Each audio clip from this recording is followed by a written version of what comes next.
Swedish Minister for Infrastructure and Housing Andreas Carlson, who was on a two-day visit to India, met Union Minister of State for Civil Aviation General Singh on April 21st in Delhi. During the meeting, the duo discussed how the two countries can learn from each other and work on the further development of the aviation sector. Carlson, in a meeting with Singh on Friday, said, "When India plans investments in infrastructure and aviation, it also needs smaller aeroplanes. They work very hard on it in Sweden. We see those electric aeroplanes in the developing phase right now, but they will be in the market in just 5 years.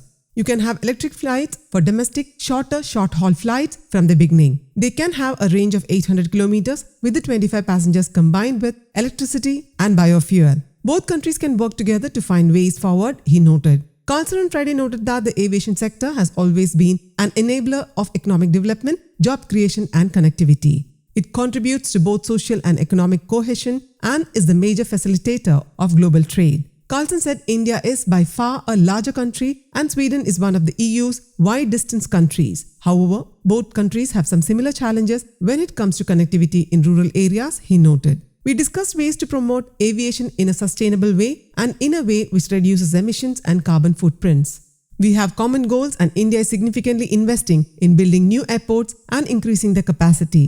We are interested in learning from each other, share best practices and engage in discussion on an EU level and on cooperation between the EU and India," he said. News Desk, Kaumudy Global.